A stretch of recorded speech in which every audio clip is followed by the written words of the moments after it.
What up, Cavs Nation? I'm your host, Ethan Sands, and I'm back with another episode of the Wine and Gold Talk podcast. It's a solo dolo episode today as the Cavs travel back to Cleveland from Washington, D.C. after their matchup with the Wizards on Sunday. On the schedule, the 9-win Wizards never looked to pose too much of a threat, but they definitely gave the Cavs a scare on Sunday. They led for nearly 19 minutes and got their lead up to 10 points at one point in the contest. The Cavs' game plan was pretty straightforward out of the gate, as they wanted to attack the paint and take advantage of the interior mismatches that Evan Mobley and Jarrett Allen had on the offensive end. They both ended up scoring over 20 points, and Jarrett tallied another double-double with 12 rebounds as well. But in the same conversation, Kyle Kuzma, who the Cavs were targeting on the offensive end, was getting his own buckets when he had the ball in his hands. He was the second highest scorer in the game with 27 points behind his own teammate and Jordan Poole, who exploded for a season-high 31 points, including 6 3-pointers. Jordan Poole was recently sent to the bench for the Wizards after struggling for a majority of the season. In the last matchup against the Cavs earlier in February, he had 0 points in 25 minutes, and before Sunday's game, he had combined for just 10 points over 3 games against the Cavs. It's been interesting to see the roller coaster that has been Jordan Poole's season and honestly his career at this point. In his rookie season, he shot 33% from the field and 28% from three-point range. In his second season, he improved to 43% and 35%, respectively. In his third year, he helped the Warriors win a championship. It was gaining the narrative as the third Splash Brother. In his fourth season, he was punched by Draymond Green, and that seems to have been the turning point as he was traded soon after and now is benched on a 9-win Wizards team. And the thought entering the season was that he'd get more offensive freedom to lead and would potentially average 20 or more points per game. He's sitting at just over 15 points with 15.8 points per game. And if Shaqtin' a Fool was still a thing, you'd see Jordan Poole on there a good amount for some of the plays he's had this season. But Sunday was a shimmer of hope for the 24-year-old guard who still has a lot of his career ahead of him and a ton of his story to write. So I would say you can't write him off just yet because clearly he's still a skilled player who can put up big numbers, especially against one of the best defensive teams in the league. But let's shift to that because the Cavs haven't been playing well as of late. And we can say that the All-Star break broke their flow, and not having Donovan Mitchell in their last 2 games that they lost was a big factor. But this team has faced adversity with injuries so much this season that it's hard for me to give them any excuses anymore. They figured it out once, they should be able to figure it out again. The team has proved that it can be successful even with the bench unit as starters and without 2 of their key players for over a month. Not to mention that Donovan was out for parts of that stretch as well. I have to be fair, though, and admit that the Cavs are a completely different team with and without Donovan Mitchell on the floor. And on Sunday, Donovan wasn't himself. After the illness that had him sidelined for the last 2 games, saw him lose 6 pounds after the All-Star break. Although the Cavs are 6-5 without Donovan, they're worse off in almost every statistical category. And as Chris and I have mentioned in previous podcasts, it's not only the stats, but also the energy he brings to the table on a nightly basis and the confidence that he instills in his teammates. Donovan Mitchell scored just 16 points on Sunday, which was just the 5th time this season he scored under 20 points in a game. But the Cavs improved to 31-14 with him in the lineup. And although Donovan wasn't himself as he came off of the illness, his teammates stepped up for him.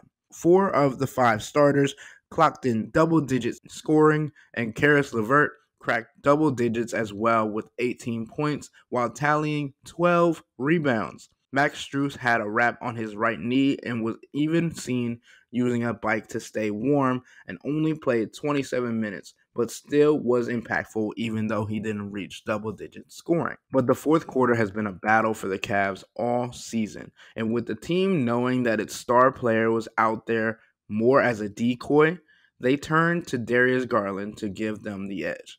Darius is coming off a fractured jaw that saw him lose 14 pounds, but he's worked his way back to where he wants to be physically, but his game is still adapting to the style that the Cavs created in his and Evan Mobley's absence.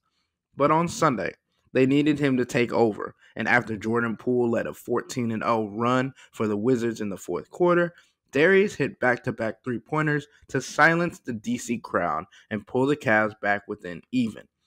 10 of Darius's 17 points came in the fourth quarter. Although Donovan Mitchell classified the win as a disappointment and even a step backwards, the Cavs were on a 2-game losing streak entering Sunday and will take a win to learn from rather than a loss, especially with a tough schedule continuing ahead. All right, I'm going to take a quick break, but I got to put our subscribers on to something new. For our listeners, if you like food and drinks, and who doesn't, cleveland.com is breaking new ground with our lively new podcast about dining and drinking in the greater Cleveland area. The hosts talk about the latest foodie happenings, joined by the most in-the-know experts in town. It's called Dine, Drink, CLE, and you can find it anywhere you download podcasts. Give it a listen, quench your thirst, and feed that appetite. When we come back to the Wine and Gold Talk podcast, I'm going to discuss why you can't count Darius Garland out just yet and the schedule coming up for the Cavs. But before then, become a Cavs insider and interact with me and Chris by subscribing to Subtext. Sign up for a 14-day free trial or visit cleveland.com/Cavs and click on the blue bar at the top of the page. If you don't like it, that's fine. All you have to do is text the word STOP.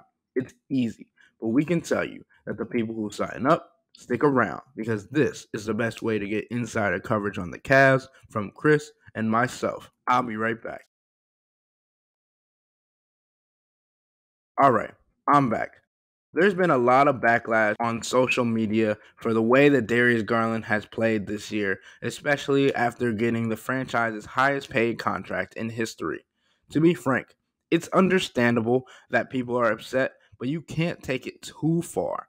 The 24-year-old, as I mentioned with Jordan Poole earlier in this podcast, has a lot of talent and is figuring out a system that changed in the month and some change that he was out with a fractured jaw. Not only did his world change when Donovan Mitchell came to Cleveland, but now the game plan that he had adjusted to at the beginning of the season has also shifted. But when the Cavs needed him on Sunday, with their closer in Donovan Mitchell basically out of commission, Darius showed up and led the team to a 9-1 run that would ultimately be the turning point in a game that seemingly felt like it could have swung either way for a majority of the game.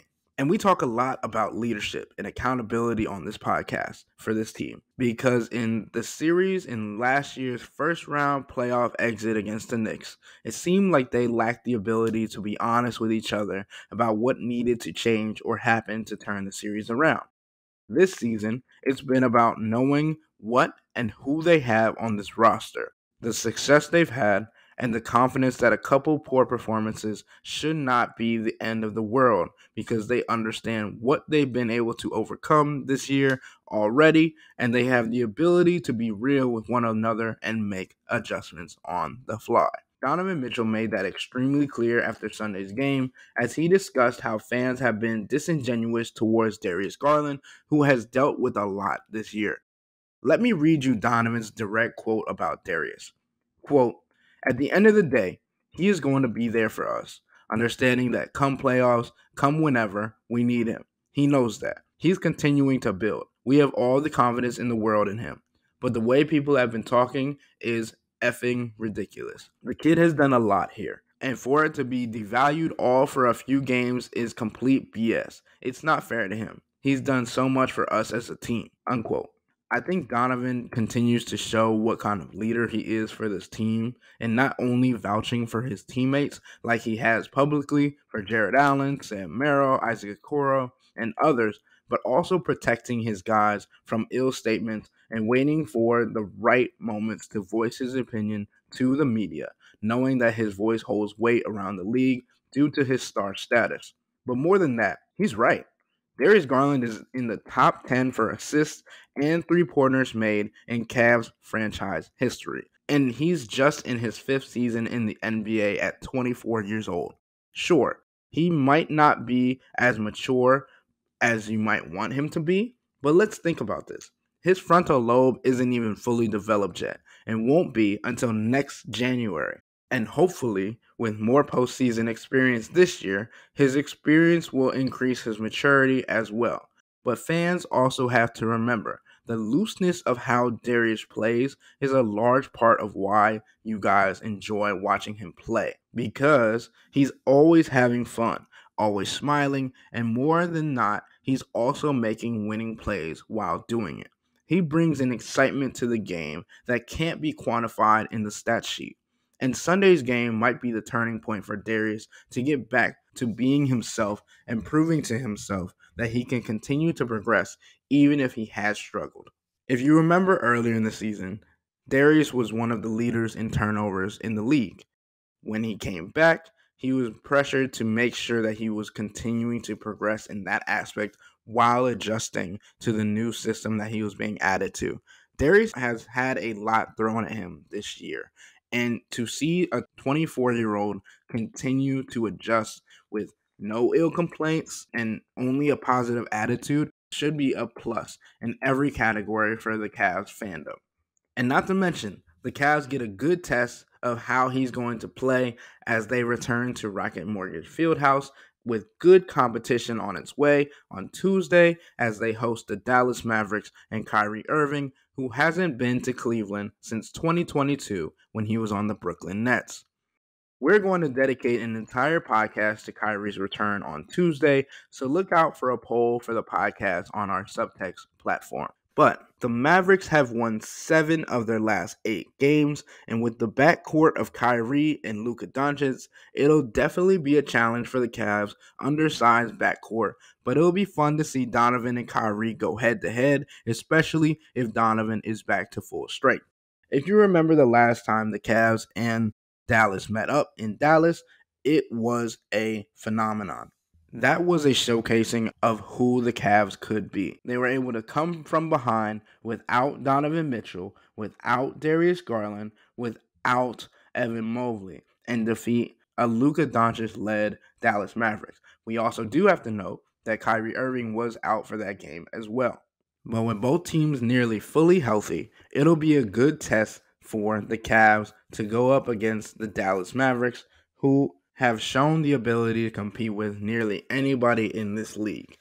And then the Cavs play the Bulls to close out February before a rough March schedule that sees them play the Knicks, Celtics, Timberwolves, Suns, Pelicans, Pacers, Heat, 76ers, and Nuggets over a 17-game stretch. We have said all year that the regular season doesn't define the Cavs. The playoffs do.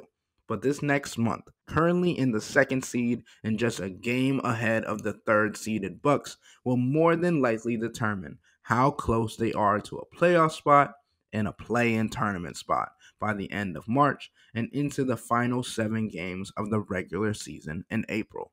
With that being said, that'll wrap up today's episode of the Wine and Gold Talk podcast. But remember to become a Cavs insider and interact with Chris and me by subscribing to Subtext. Sign up for a 14-day free trial or visit cleveland.com/Cavs and click on the blue bar at the top of the page. If you don't like it, that's fine. All you have to do is text the word STOP. It's easy, but we can tell you that the people who sign up stick around because this is the best way to get insider coverage on the Cavs from me and Chris. This isn't just our podcast, it's your podcast, and the only way to have your voice heard is through Subtext. Y'all be safe. We out.